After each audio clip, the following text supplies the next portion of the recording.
as has been presented by the Honorable Kaluma, and I must thank him for moving such a good bill, and also I must also thank Honorable Otiende Amolo for unpacking it.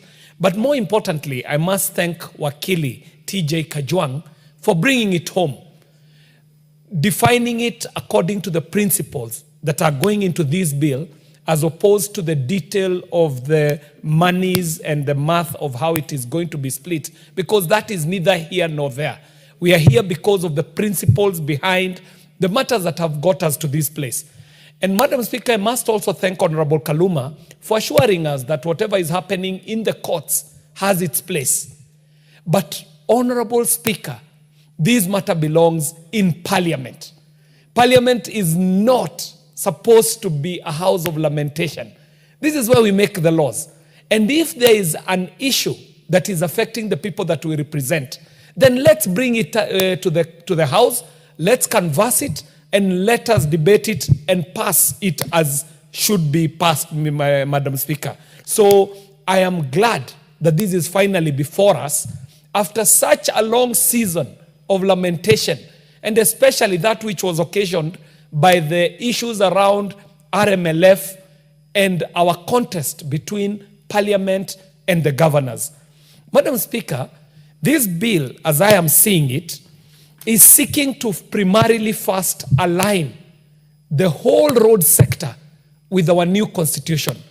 Madam Speaker, when we were doing the laws as country, around the laws, we are seeing that some of these laws are coming after the constitution has been passed, but they're not aligned to the new constitution. So, Madam Speaker, one of the things that we are seeking to do is to first align this to the new constitution so that it speaks to new realities of the new constitution, the counties, the devolution, and so on.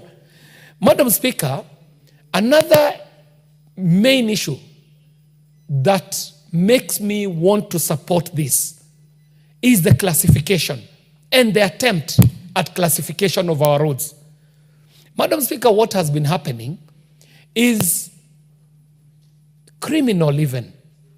Madam Speaker, there are instances where we have seen county executives going to look out for roads that have been done by Kera, roads that have been done by Kura, and they go and erect signboards claiming to have done these roads. A criminal offense, Madam Speaker. They knowing too well, only too well, that there might not be any person coming after them to check whether that road was done by the county or whether it was done using national government resources. And I want to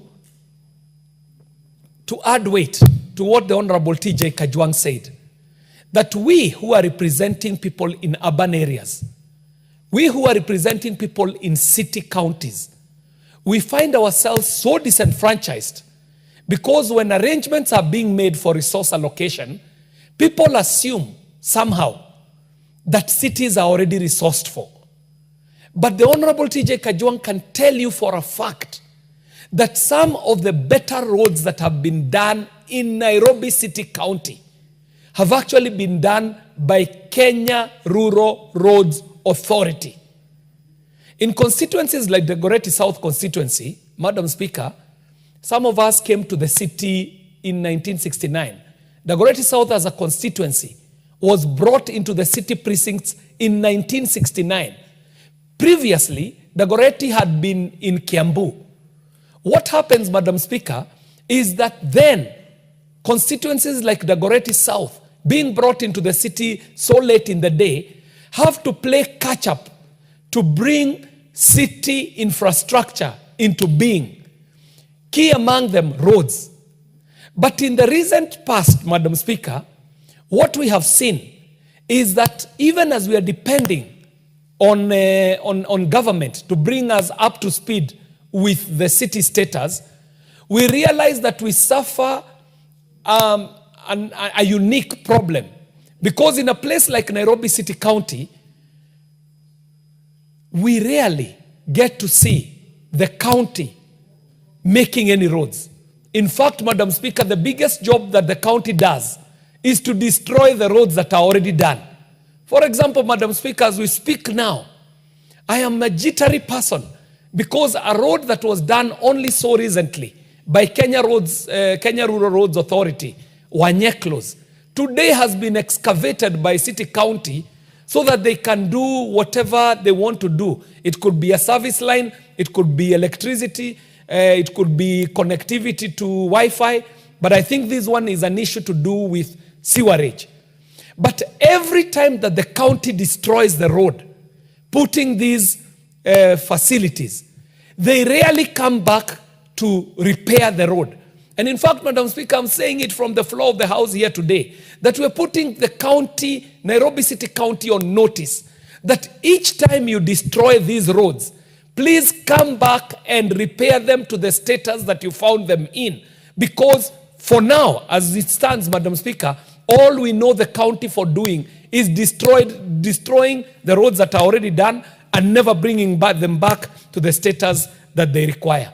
Madam Speaker, I'm supporting this bill too for the fact that we are now going into the cracks of the matter on allocations.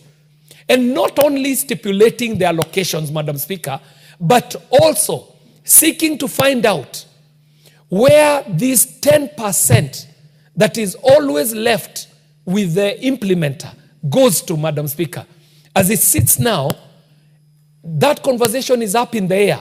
Nobody knows how this 10% is administered, to whose benefit, and in which manner. So, Madam Speaker, just because we are going to go into the allocations, and we shall be looking into these allocations and their use, I support, Madam Speaker. Madam Speaker, finally, I do support, because this bill, in the format that it's being presented, is seeking to ring-fence the monies that shall be going to counties, Madam Speaker. Madam Speaker, we have seen with devolution that when we do division of revenue in this house, and the money goes to the executives in the counties, rarely are they accountable to the house that did the division of revenue, and the excuse is normally that they should be superintended over by county assemblies. But Madam Speaker, come to think of it, these are national resources that we are allocating. This is not own-sourced revenue from the counties. Counties themselves are not working hard enough to create their own revenue.